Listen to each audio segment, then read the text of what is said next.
दौड़ता भागता सोहन जब घर में आया तब वह सिर्फ अपनी चाची सरोज को ही ढूंढ रहा था। दादा दादी पूछने लगे कि सोहन बेटा इतना बवाल क्यों मचा रहे हो, क्या बात है? तो सोहन ने कहा कि सबसे पहले यह बात मैं अपनी चाची को ही बताऊंगा कि क्या बात है, आखिर वो है कहाँ। और इतना कहकर वो दोबारा से चिल्लाने लगा कि चाची चाची कहाँ हो तुम। सोहन का जवाब सुनकर उसके दादा दादी थोड़े शक पका गए कि आखिर ऐसी भी क्या बात हो सकती है जो सोहन सिर्फ अपनी चाची को ही बताएगा और हमें नहीं बता सकता। उन्होंने सोहन से कहा कि तुझे थोड़ी देर इंतजार करना पड़ेगा क्योंकि तेरी चाची मार्केट में गई हुई है, कुछ देर बाद लौटेगी। अब जब तक वो ना आ जाए तब तक हमें तो बता कि आखिर बात क्या है। लेकिन सोहन ने बड़े प्यार से उन्हें टालते हुए जवाब दिया कि नहीं, मेरी हर खुशी पर सबसे पहला हक सिर्फ और सिर्फ मेरी चाची का है। उनके आने के बाद ही आप लोगों का नंबर आएगा।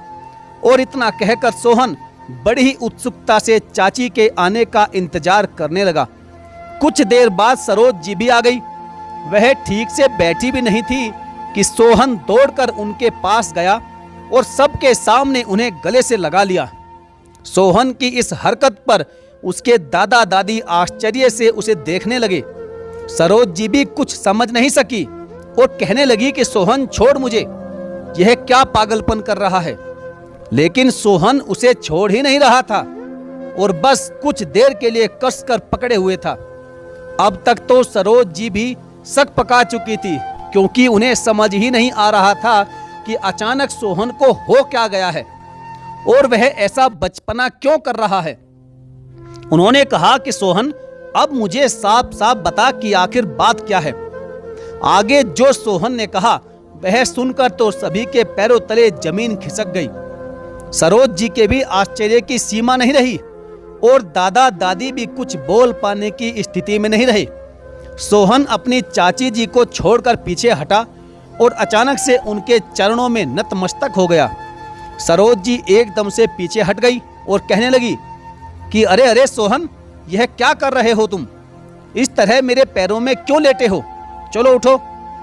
अभी तक तो सोहन ने अपने दिल के सभी भावों को थाम कर रखा हुआ था, लेकिन आज वह अपने आप को रोक नहीं सका और फूट पड़ा।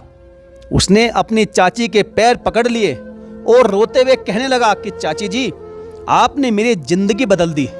मेरी परीक्षा का रिजल्ट आ चुका है और मैं अफसर बन चुका हूँ। हाँ चाची हाँ, आपने ठीक सुना, आपका बेटा सोहन अब अफसर बन चुका है। यह सब कुछ मुमकिन हो पाया है तो सिर्फ और सिर्फ आपकी वजह से। अगर आप ना होती तो आज मैं यहाँ ना होता। असल में अफसर मैं नहीं बना हूँ, बल्कि आपके प्यार ने मुझे अफसर बनाया है। मैं आपका जितना भी धन्यवाद अदा करूं उतना ही कम है। सोहन की बात सुनकर उसकी चाची खुशी के मारे समझ ही नहीं पा रही थी कि अब वह आखिर करे तो क्या करे। उन्हें तो मानो खुशी से सदमा लग गया था।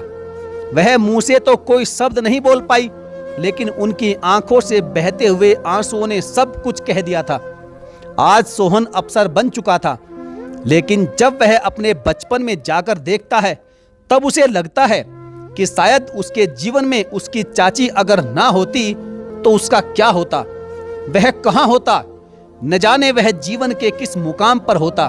सरोज जी के लिए मैं क्या कहूँ, शायद उनके स्वभाव को दर्शाने लायक शब्दकोश में कोई शब्द ही नहीं बने हैं। उनकी तारीफ में जितना भी लिखूं उतना ही कम होगा। अपने जीवन काल में मैंने बहुत ही कम लोग ऐसे देखे हैं जिनके स्वभाव में कमियां खोजने पर भी कमियां ना मिले, और सरोज जी भी उन्हीं में से एक थी। साधारण शब्दों में कहूं तो वह बहुत ज्यादा अच्छी थी। जैसा उनका नाम था वैसा ही उनका काम भी था। अपनी जिंदगी से जुड़े हर रिश्ते को उन्होंने बहुत ही आस्था से निभाया था। सोहन ने तो बचपन से ही औरतों के इतने रूप देख लिए थे कि अपनी चाची के रूप में उसे सिर्फ भगवान ही दिखते थे। जब सोहन सिर्फ 7 साल का था तब उसकी अपनी मम्मी की मौत हो गई थी। वो मासूम तो तब कुछ समझता ही नहीं था। संयुक्त परिवार था जहां सब एक साथ ही रहते थे।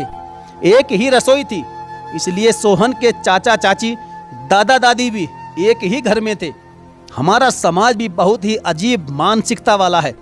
एक औरत का पति चाहे जिस उम्र में चला जाए, उसकी दूसरी शादी करने के लिए इतनी जल्दी नहीं सोचते। लेकिन यदि एक पत्नी चली जाए तो 1-2 महीने के अंदर ही घर में पति की दूसरी शादी की चर्चा जोरों शोरों से चलने लग जाती है। यहाँ भी वही हुआ। सोहन की मां की मौत के कुछ ही दिनों के बाद सोहन के पिता की दूसरी शादी की चर्चा होने लगी। सोहन के पिता को भी दूसरी शादी करने में कोई आपत्ति नहीं थी। घर वालों ने 6 महीने के अंदर अंदर ही सोहन के लिए नई मम्मी तलाश ली थी। बड़ी ही सादगी से शादी संपन्न कर दी गई और सोहन के लिए सौतेली माँ घर में आ गई।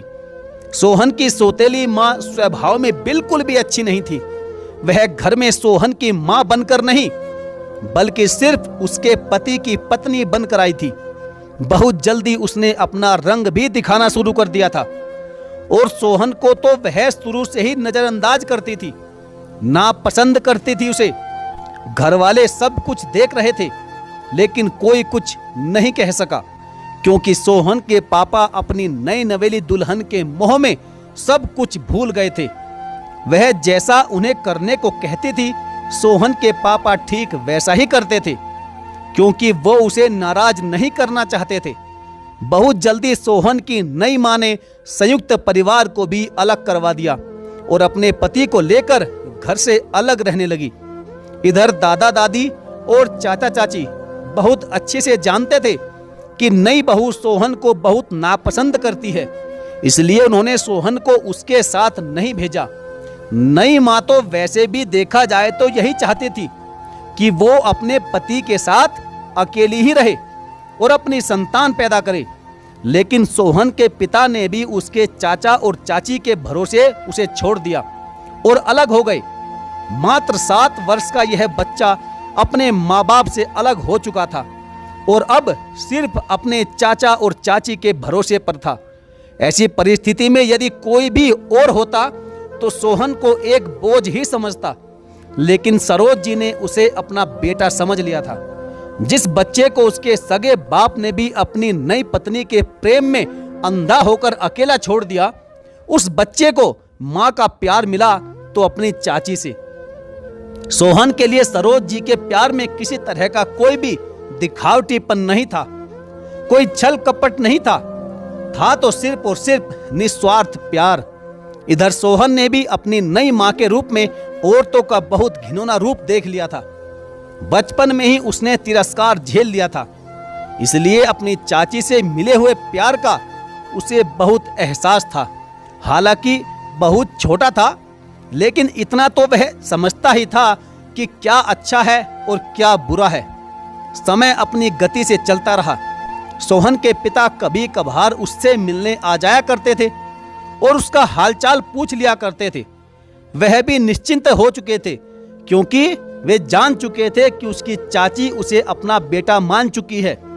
सरोज जी के अपने भी 2 बच्चे थे। सोहन और उनके दोनों बच्चे मिलकर सगे भाई बहन की तरह बहुत ही प्यार से रहते थे। कभी कभी घर वालों को सोचकर बहुत दुख होता था कि क्या सोचकर सोहन के पिता की दूसरी शादी करवाई थी। उसकी नई माँ ना तो खुद माँ बन सकी और ना ही सोहन को माँ का प्यार और दुलार दे सकी। उल्टा उसने तो सोहन को उसके पिता से ही दूर कर दिया। आज सोहन एक ऑफिसर बन गया था और यह केवल उसकी चाची की बदौलत, उनके प्यार और दुलार के बदौलत, उनकी परवरिश की बदौलत मुमकिन हो पाया था। सोहन की पूरी पढ़ाई भी उसके चाचा और चाची ने ही करवाई थी। बस यूं मान लो कि वे सिर्फ नाम के चाचा चाची थे, असल में तो वही उसके माता पिता थे। अगर सरोज जी ने सोहन को उस वक्त नहीं संभाला होता, जिस वक्त में उसे माँ के मार्गदर्शन की, परवरिश की और प्यार की सबसे ज्यादा जरूरत थी, या उसे नई माँ के भरोसे नए घर अगर भेज दिया होता, तो वो बच्चा न जाने आज कहाँ होता। वह बचपन में छोटी सी उम्र में ही दुनिया भर के दुखों से ग्रस्त हो चुका होता। लेकिन यह सोहन की अच्छी किस्मत कहिए कि उसे सरोज जैसी चाची मिली। आज अपनी जिंदगी के सबसे अच्छे दिन पर सोहन की आंखों में धन्यवाद के आंसू थे। अपनी सफलता का पूरा पूरा श्रेय वह अपनी चाची को दे चुका था और पूरा परिवार भी इस बात पर सहमत था।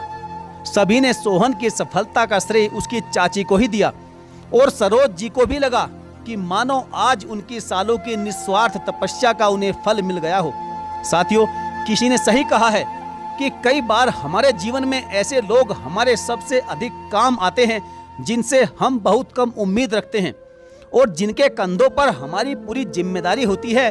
वही लोग कई बार अपनी जिम्मेदारी से भागते हुए दिखाई देते हैं, जैसा कि सोहन के साथ हुआ था। साथियों, आपका इस कहानी के बारे में क्या कहना है? आपकी जो भी राय है कमेंट बॉक्स में जरूर लिखें और यदि आपने अभी तक हमारे चैनल को सब्सक्राइब नहीं किया है तो सब्सक्राइब करके बेल आइकन को जरूर प्रेस कर लीजिएगा। तो चलिए साथियों, मिलेंगे फिर और किसी दमदार और बेहतरीन घरेलू पारिवारिक कहानी के साथ। तब तक के लिए धन्यवाद। जय हिंद।